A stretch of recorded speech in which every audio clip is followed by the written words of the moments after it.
Hello, you're back for 3.3. Today, we're going to talk about measures of center, but it's going to be measures of center and dispersion for grouped data. Okay, so particular type of data, grouped data. We looked at some grouped data actually in chapter 2 when we looked at the graphs and we put our data into groups. But we're going to now take that type of data and we're going to measure the center and the dispersion for that type of data. So let's turn in our course pack to 3.3, page 92. You'll want to have your MyStatLab open with StatCrunch. And here we are, page 92. So we're going to talk about a weighted mean.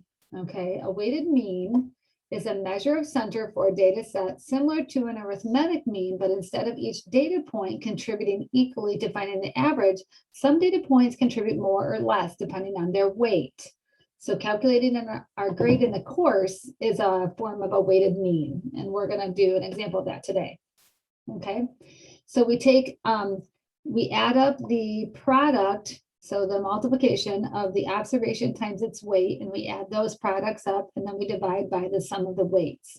And we're not going to do this by hand. We're going to let the calculator do the heavy lifting in StatCrunch, and we're going to learn how to do that today. So it says, suppose that Ashley took she took 4 courses last semester, and her 4 courses, she got a 4.0 in her 4 credit statistics class. Of course, she's a good student, worked hard.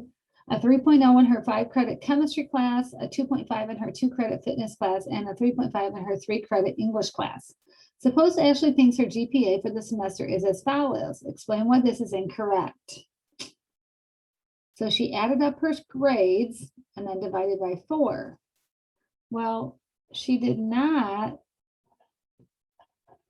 take into account that her stats class was 4 credits and her fitness was only 2 credits.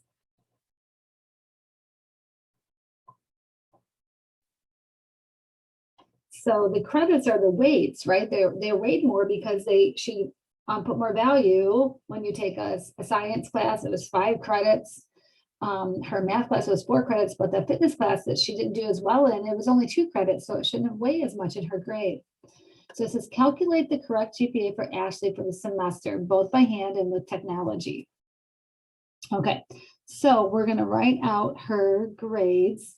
So she earned a 4.0, a 3.0, a 2.5, and a 3.5. Okay. And then, so this is her grade. And this is the weights. And the weights were 4 credits, 5 credits, 2 credits, and 3 credits. And then we're going to multiply the grade times the weight.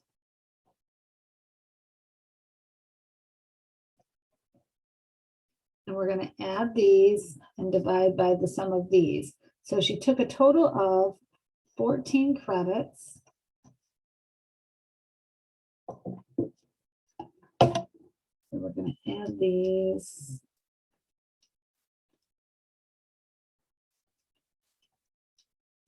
And she has 46.5.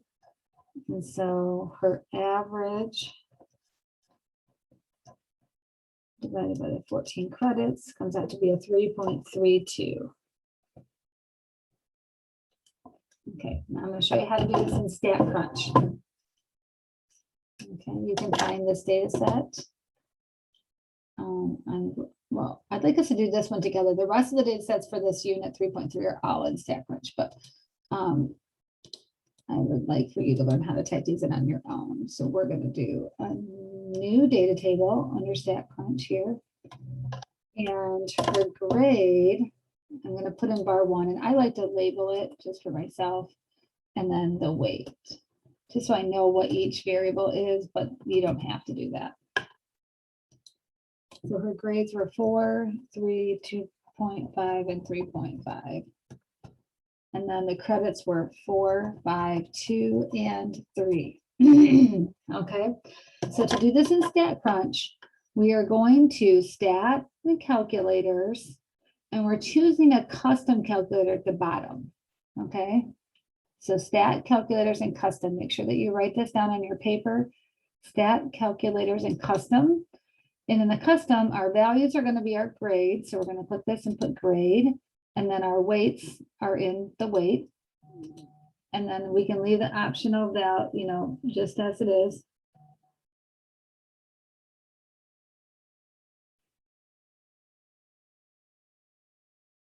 Grade, weight, and then compute. And then the only thing you need from here is really the mean. And sometimes you'll need the standard deviation, but you don't need to worry about this inequality, and you don't need to worry about this histogram. So the 3.32 validates what we calculated by hand. Yay. So let's go to back to our course pack here on page 93.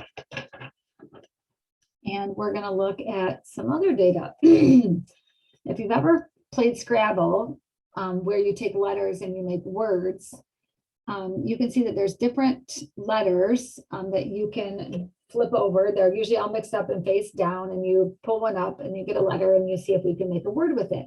Well, we all know if you've thought about words that you use in your vocabulary, there's certain letters that come up quite often, right? Like A comes up all the time. But letters kind of like Q doesn't come up as often in a word. And so each of these letters get a point value. Now Q gets a point value of 10. You can see that right here. It gets a point value of 10, and so does Z down here, because they're not used very often. So if you get, and you can make a word with a Q or Z, you get lots of points for that. You get 10 for the Z and 10 for the Q. So we're going to mark it over here. So for point value, there's 2 letters that get 10 points. There's 68 tiles that have 1 point. And that's because A, they're giving you A bunch of times and E a bunch of times because they're used all the time in letters, the vowels especially, right? And then it says, are there any tiles that get 0 point value? And that would be these 2 down here, they're blank. So there's 2 of those. And then it says that there's, how many tiles have 8 point value? So it looks like the J is 1. And the X is 1. There's 2 of those as well. Okay. And there are, I believe there's 100 of these. 1, 2, 3, 4, 5, 6, 7, 8, 9, 10.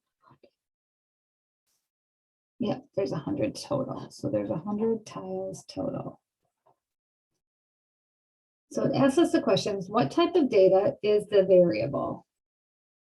Point value. Well, point value is numerical and it's discrete because you can't get half of a point. So it's quantitative discrete. State the mean, the median, and the mode. Well, the mean and the median are going to come out of our, well, the median we're going to get by hand, but the mean is going to come out of StatCrunch. We're going to do that in a minute. The median is where half of the data values are below this value and half are above.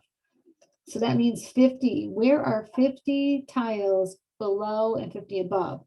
That would be somewhere inside here, right? So the median must be at 1. And the mode is also at 1. There's 68 tiles that have a point value of 1.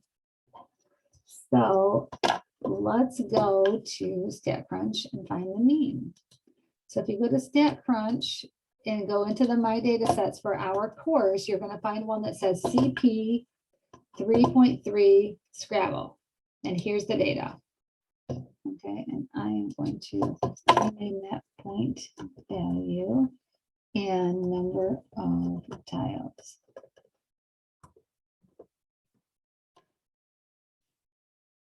I'm going to save it for y'all. Okay. So let's see if we can remember this. We're going to go to Stat and calculators and all the way down to custom. And my values are in my point value and my weights are in my tiles. And I'm going to hit compute. And the only thing we need here is the mean, and that's 1.87.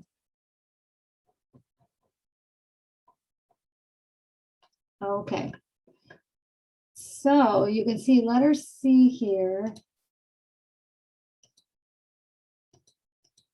says, what shape is the distribution? So remember, we said to find that out, we learned it back in lesson 3.1. We're going to compare the mean on the left and the median on the right.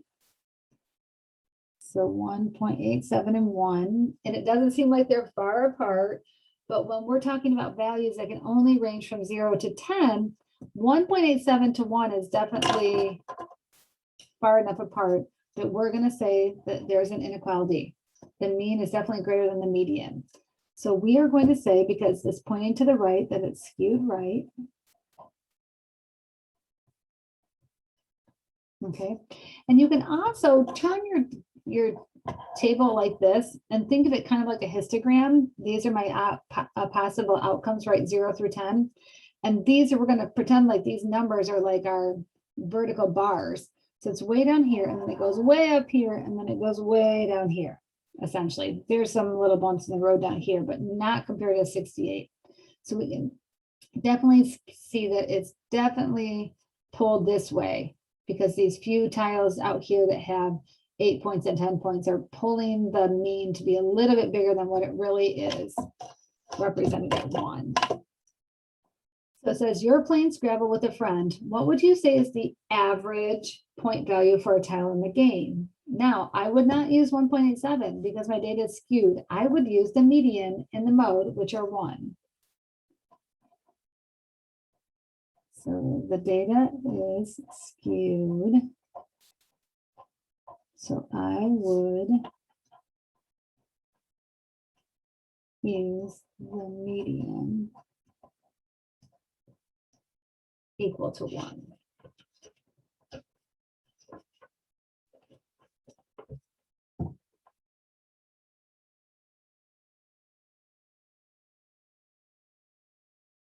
Okay.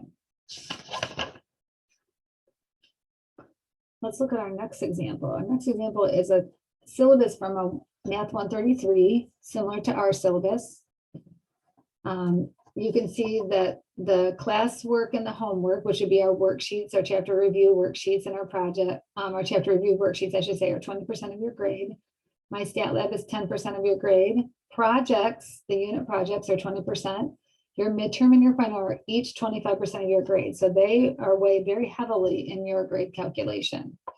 And also notice in statistics, in all of our math courses, a 90% is a 4.0. So if you're taking a science course, it's definitely a different grade range, but ours goes down to a 90% as a 4.0. And that's because students have to work very hard just to get the 90%, which I am very confident that the majority, if not all of you, can get to that. So it says, suppose Larry wants to calculate his grade in his statistics class during the week before taking his final exam.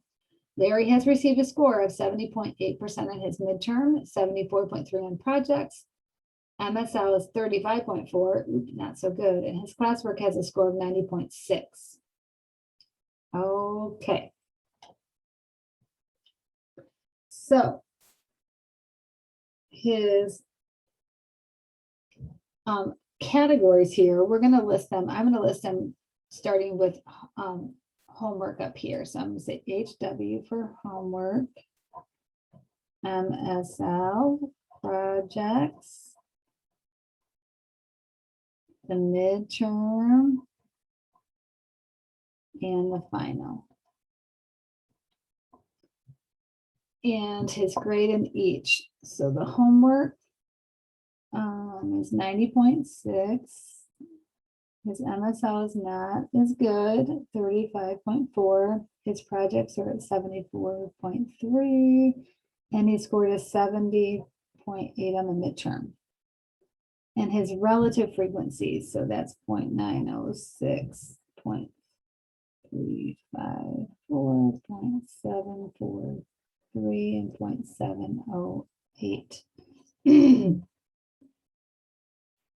It says, what is the highest grade Larry can receive? Well, his highest grade in the course is going to be based on his highest possible grade on the final, right? Because that's the only thing left out there for him to earn. So that would be the final would have to be 100s. And we're going to calculate his, go to StatCrunch and calculate his grade with that 100%. So let's go ahead and do that. So if you go to StatCrunch and look up your data, there is a data set that should say grade. And I put all of Larry's grades in percentages, whole percentages here. And then I put his rubric weight. So 20% for the classwork, 10% for my stat lab, 20% for projects. And then the midterm and the final are each 25%. So if he were to earn 100 on his final, I put that in here at his grade. We're going to go to stat and calculators and all the way down to custom. And then grade is in the values and then his weights, and hit compute. And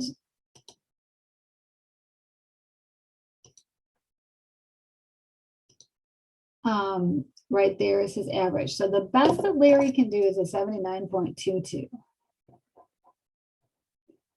which is right on the border of a 2.5 to a 3.0. Hopefully he, I don't know, had shown some improvement. He did from his midterm to his final. So maybe his instructor would give him the benefit of the doubt and give him that 3.0.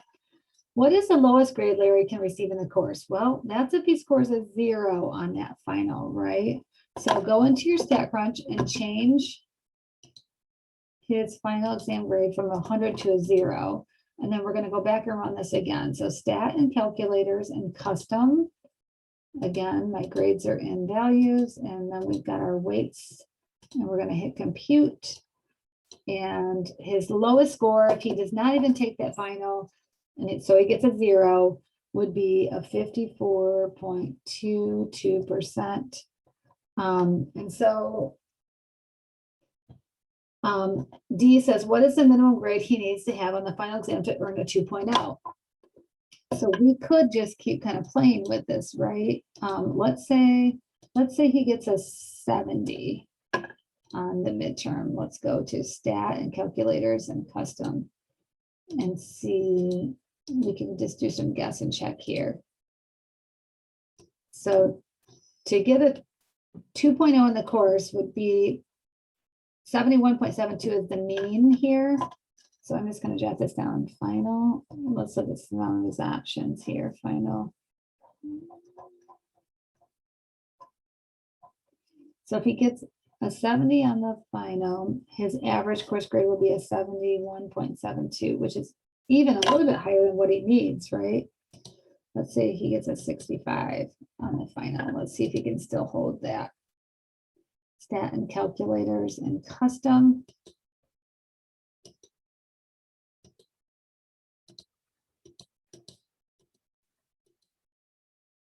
Ooh, he can. So even a 65 on the final, a 65 on the final, he still has a 70.47 in the class.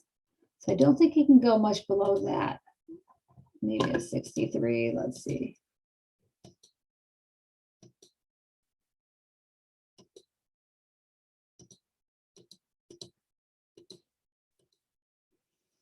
Oh, he can even get a 63. Wow.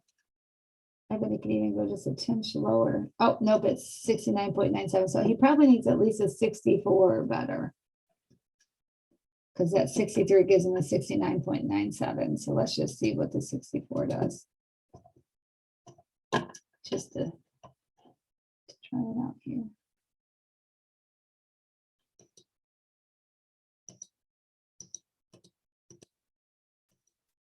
Yep. So the 64 puts him over the edge.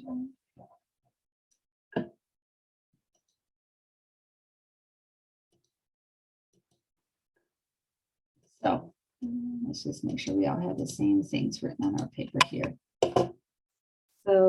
if he gets a minimum of 64% or better on his final, he still earns a 2.0 in the course.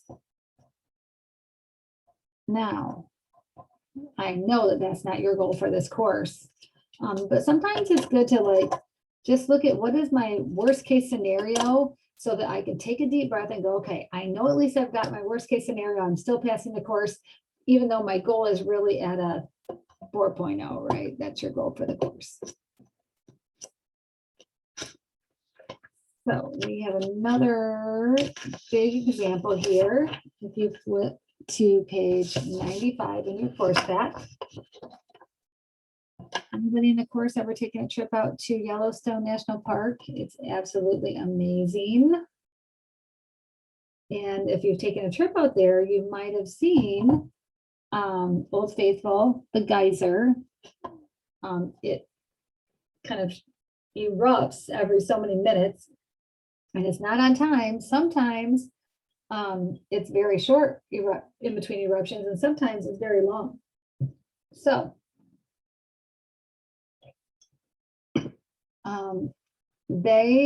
I save this in our data. You can also just search it, but I have this data in our tabular form already with the midpoints.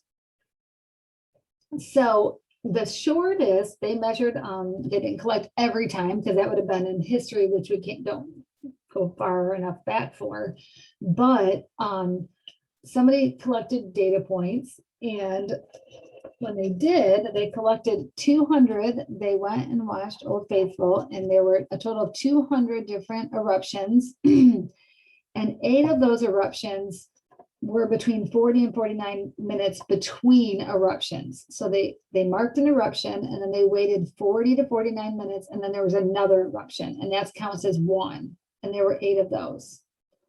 There were 44 times where there was between 50 and 59, so almost an hour. Of the 200, there were 107 eruptions where they waited 80 to 89 minutes. That's a long time to sit there and wait. So hopefully, if you get to go visit Yellowstone National Park and see Old Faithful, you will not have to wait that long to see her erupt. So because we don't have the raw data here, I don't know exactly how long those time between eruptions were. I just know that these 8 were somewhere in this category from 40 to 49. I need a value to represent each of these classes so that I can put my data in StatCrunch. Now, remember we learned back in chapter 2 that the midpoint is, let's do a reminder, the midpoint is equal to the lower plus the next lower divided by 2.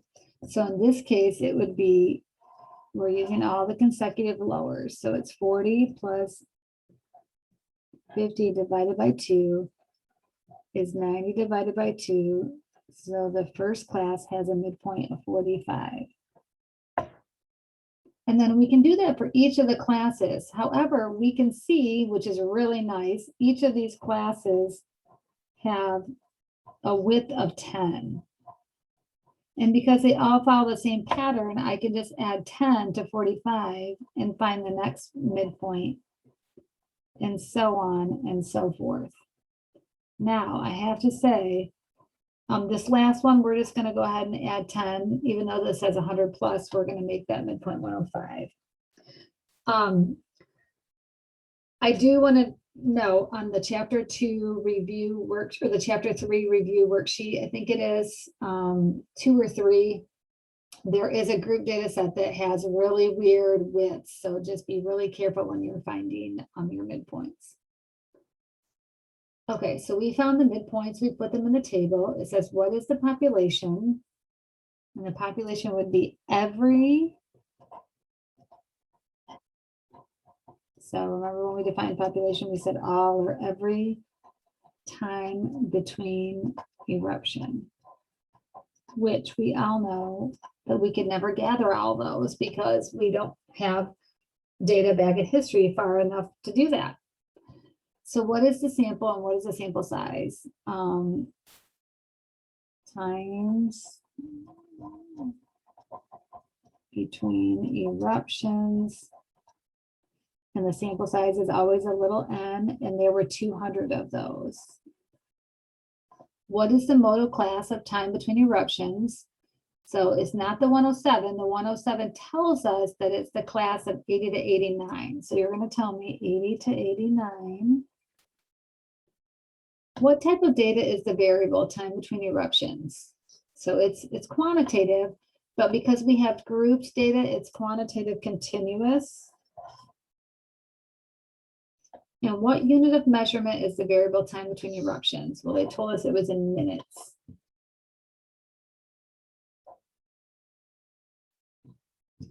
So let's go ahead and flip the page.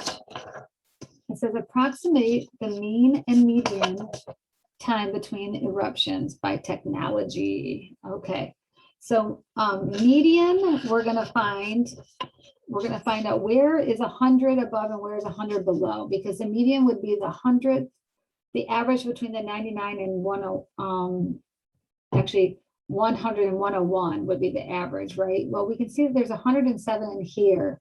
That means the median, where half of them would be below and half would be above, would be in this category. So we're going to have to say the median time, we're going to go by this midpoint here. So the median is going to be 85, but we're going to use the grouped data in StatCrunch to find the mean and the standard deviations. So let's go to StatCrunch for a moment and find this data set. It is CP Old Faithful, 3.3 Old Faithful, and here we have it.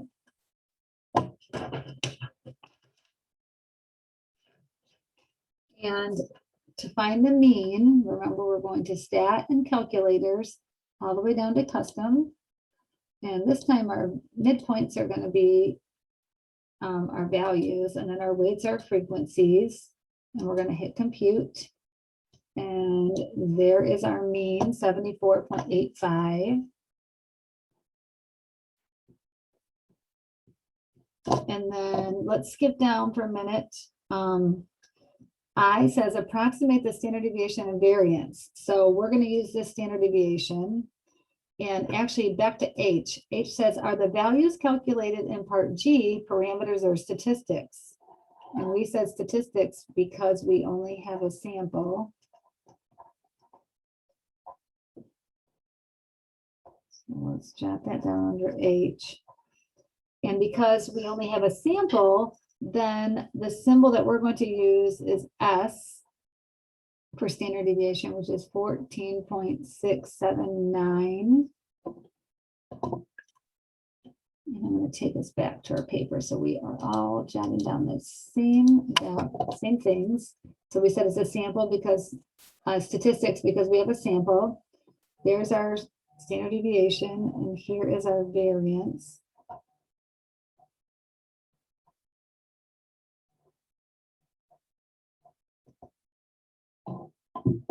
And we're going to take 14.679 and square that value.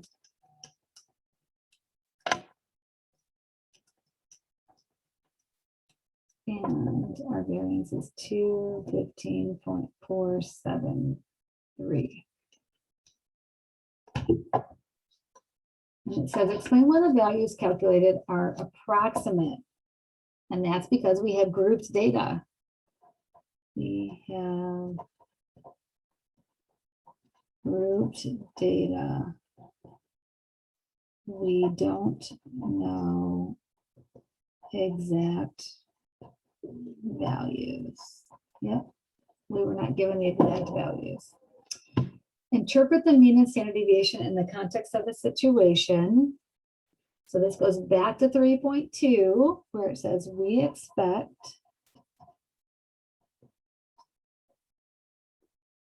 Old Faithful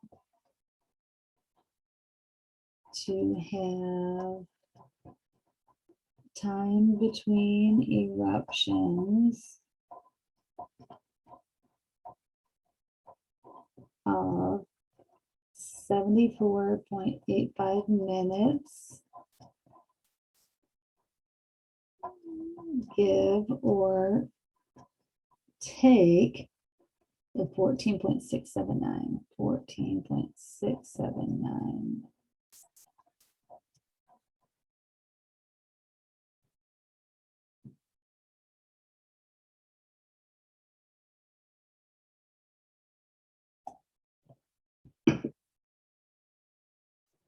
It says, what do you notice about the distribution that should be mentioned when discussing the geyser's average time between eruptions? And I would go back up here where we commented on the mean and the median, that our inequality is this. So our data is skewed left. So our data is skewed left. Which means we should use the median 85 minutes as our center. So we should always think about that.